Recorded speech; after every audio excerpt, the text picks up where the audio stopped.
Hi friends, welcome back to my YouTube channel. ಎಲ್ಲರೂ ಹೇಗಿದ್ದೀರಾ? I hope ನೀವೆಲ್ಲ ಚೆನ್ನಾಗಿದ್ದೀರಾ ಅಂತ ಅಂದ್ಕೊಳ್ತಾ ನಾನು ಕೂಡ ತುಂಬ ಚೆನ್ನಾಗಿದ್ದೀನಿ.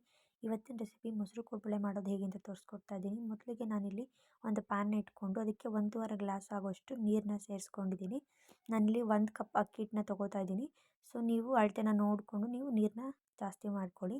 ಜೊತೆಗೆ ನಾನಿಲ್ಲಿ 1 ಟೇಬಲ್ ಸ್ಪೂನ್ ಆಗೋಷ್ಟು ಉಪ್ಪನ್ನ ಸೇರಿಸ್ಕೊಳ್ತಾ ಇದ್ದೀನಿ, ಅಂದರೆ ರುಚಿಗೆ ತಕ್ಕಷ್ಟು. ನೀವು taste as per your taste ನೀವು ಉಪ್ಪನ್ನ ಸೇರಿಸ್ಕೊಳ್ಬೇಕು.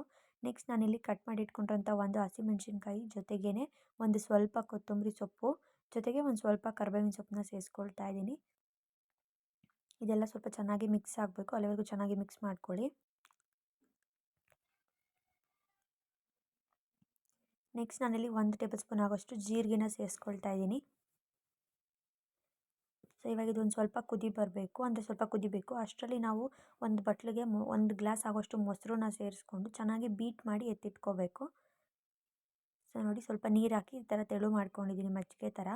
ಇವಾಗ ಇದನ್ನು ಅದು ಏನು ಕುದೀತಾ ಇತ್ತಲ್ವ, ಸೊ ಅದಕ್ಕೆ ಆ್ಯಡ್ ಮಾಡ್ಕೊಳ್ಬೇಕು, ಸೇರಿಸ್ಕೊಳ್ಬೇಕು.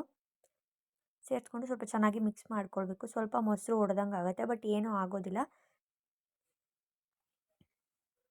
ಸೊ ನೋಡಿ, ಇವಾಗ ಇದು ಕುದೀತಾ ಇದೆ, ಚೆನ್ನಾಗಿ ಮಿಕ್ಸ್ ಮಾಡ್ಕೊಳ್ಬೇಕು.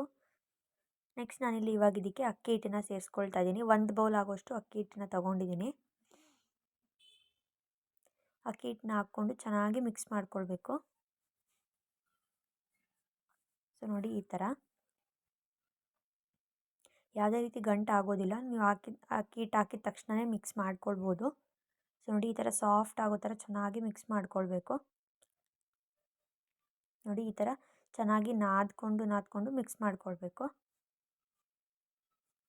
ನಾನು ಈ ಟೈಮಲ್ಲಿ ಲೋ ಫ್ಲೇಮಲ್ಲಿ ಇಟ್ಕೊಂಡು ಬೇಯಿಸ್ಕೊಳ್ತಾ ಇದ್ದೀನಿ. ಸೊ ಇವಾಗ ಇದನ್ನು ಒಂದು ಲಿಡ್ನ ಕ್ಲೋಸ್ ಮಾಡಿ ಒಂದು 5 ನಿಮಿಷ ಹಂಗೆ ಬಿಟ್ಬಿಡಬೇಕು. ಸೊ ಒಂದು 5 ನಿಮಿಷ ಆದಮೇಲೆ ನೋಡಿ, ಹಿಟ್ಟನ್ನು ಈ ಥರ ಚೆನ್ನಾಗಿ ನಾದ್ಕೊಳ್ತಾ ಇದ್ದೀನಿ. ಹಿಟ್ಟು ಸ್ವಲ್ಪ ಬಿಸಿ ಇದ್ದಾಗಲೇ ನೀವು ನಾದ್ಕೊಳ್ಬೇಕು, ಯಾವುದೇ ರೀತಿ ಅಂಟೋದಿಲ್ಲ. ಸ್ವಲ್ಪ ಕೈಗೆ ಎಣ್ಣೆನ ಹಚ್ಕೊಂಡು ನೀವು ಈ ಥರ ಚೆನ್ನಾಗಿ ನಾದ್ಕೊಳ್ಬೇಕು. ನೋಡಿ, ನಾನು ಅಲ್ಲಿ ಅರ್ಧ ಪೋರ್ಷನ್ ಮಾತ್ರ ತೊಗೊಂಡಿದ್ದೀನಿ. ನೋಡಿ, ಈ ಥರ ಚೆನ್ನಾಗಿ ನಾದ್ಕೊಳ್ಬೇಕು. ನೆಕ್ಸ್ಟ್ ನಾವಿಲ್ಲಿ ಕೋಡ್ಬಳೆ ಯಾವ ರೀತಿ ಮಾಡ್ತೀವಲ್ವ, ಸ್ವಲ್ಪ ಹಿಟ್ಟನ್ನು ತೊಗೊಂಡು ನೋಡಿ ಈ ಥರ ರೋಲ್ ಮಾಡಿ ಕೋಡ್ಬಳೆ ಯಾವ ಥರ ಮಾಡ್ತೀವಲ್ವ, ಸೊ ಹಂಗೆ ಮಾಡ್ಕೊಳ್ತಾ ಇದ್ದೀನಿ. ನೋಡಿ, ಈ ಥರ ಇಷ್ಟೇ. ಇದೇ ಥರ ಎಲ್ಲ ಕೋಡ್ಬಳೆಗಳನ್ನು ಮಾಡಿ ಒಂದು ಎಕ್ಸ್ಟ್ರಾ ತಟ್ಟೆನಲ್ಲಿ ಎತ್ತಿಟ್ಕೊಳ್ತಾ ಇದ್ದೀನಿ ಫಸ್ಟು. ಅಷ್ಟರಲ್ಲಿ ನಾನಿಲ್ಲಿ ಎಣ್ಣೆನ ಕಾಯ್ಲಿಕ್ಕೆ ಇಟ್ಟಿದ್ದೆ ಸೈಡಲ್ಲಿ. ಸೊ ಎಣ್ಣೆ ಕಾಯ್ತದೆ, ಅಷ್ಟರಲ್ಲಿ ನಾನು ಬೇಗ ಈಗ ಏನು ಕೋಡ್ಬಳೆನೆಲ್ಲ ರೆಡಿ ಮಾಡ್ಕೊಳ್ತಾ ಇದ್ದೀನಿ. ಸೊ ನೀವು ಒಂದೇ ಸಲನೇ ಒಂದು 7-8 ಒಂದೇ ಸಲನೇ ಹಾಕ್ಕೊಳ್ಬೋದು.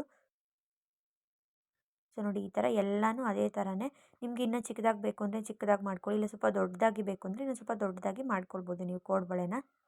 ನಿಜವಾಗ್ಲೂ ಈವ್ನಿಂಗ್ ಸ್ನ್ಯಾಕ್ಸ್ಗೆ ತುಂಬ ಅಂದರೆ ತುಂಬಾ ಚೆನ್ನಾಗಿರುತ್ತೆ. ನೀವು ಕಾಯಿ ಚಟ್ನಿ ಜೊತೆ ಅಥವಾ ಪುದೀನ ಚಟ್ನಿ ಜೊತೆ ಸರ್ವ್ ಮಾಡ್ಬೋದು. ಮಕ್ಳಿಗಂತೂ ತುಂಬಾ ಇಷ್ಟ ಆಗುತ್ತೆ ಮೊಸರು ಕೋಡ್ಬಳೆ ಇದು. ಒಂದ್ಸಲ ಟ್ರೈ ಮಾಡಿ, ಹೇಗಿತ್ತು ಅಂತ ನನಗೆ ಕಮೆಂಟ್ ಮಾಡಿ. ನೋಡಿ, ಇದೇ ಥರ ಎಲ್ಲನೂ ಅದೇ ಥರ ಮಾಡಿ ಎತ್ತಿಟ್ಕೊಳ್ಳೋದಷ್ಟೇ. ನೀವು ಇನ್ನೂ ದೊಡ್ಡದಾಗಿ ಬೇಕು ಅಂದರೆ ಸ್ವಲ್ಪ ದೊಡ್ಡದಾಗಿ ಮಾಡ್ಕೊಳ್ಳಿ ಅಷ್ಟೇ. ಸೊ ನೋಡಿ, ಇವಾಗ ಎಣ್ಣೆ ಕಾದಿದೆ, ನಾನು ಇವಾಗ ಹಾಕ್ತಾಯಿದ್ದೀನಿ. ನಾನು ರೆಡಿ ಮಾಡಿ ಇಟ್ಕೊಂಡಿರೋಂಥ ಕೋಡ್ಬಳೆನೆಲ್ಲ ಇದಕ್ಕೆ ಇವಾಗ ಸೇರಿಸ್ಕೊಳ್ತಾ ಇದ್ದೀನಿ. ನಾವು ಇದನ್ನು ಡೀಪ್ ಫ್ರೈ ಮಾಡಬೇಕು. ನೋಡಿ, ಈ ಥರ ಚೆನ್ನಾಗಿ ಫ್ರೈ ಆಗಬೇಕಿದು. ಕೋಡ್ಬಳೆ ಎಲ್ಲ ಸ್ವಲ್ಪ ಬೆಂದ ಮೇಲೆ ಅದೇ ಮೇಲೆ ಬರುತ್ತೆ. ಸೊ ಅಲ್ಲಿವರೆಗೂ ನೀವು ಚೆನ್ನಾಗಿ ಫ್ರೈ ಮಾಡ್ಕೊಳ್ಬೇಕು. ಇದು ಇನ್ನೂ ಬ್ರೌನ್ ಕಲರ್ ಬರಬೇಕು. ಸೊ ನೋಡಿ, ಇಷ್ಟೇ. ಇನ್ನೂ ಯಾರೇ ನನ್ನ ಚಾನಲ್ನ ಸಬ್ಸ್ಕ್ರೈಬ್ ಮಾಡದೆ ನೋಡ್ತೀರಾ, ಪ್ಲೀಸ್ ಹೋಗಿ ಸಬ್ಸ್ಕ್ರೈಬ್ ಮಾಡಿ.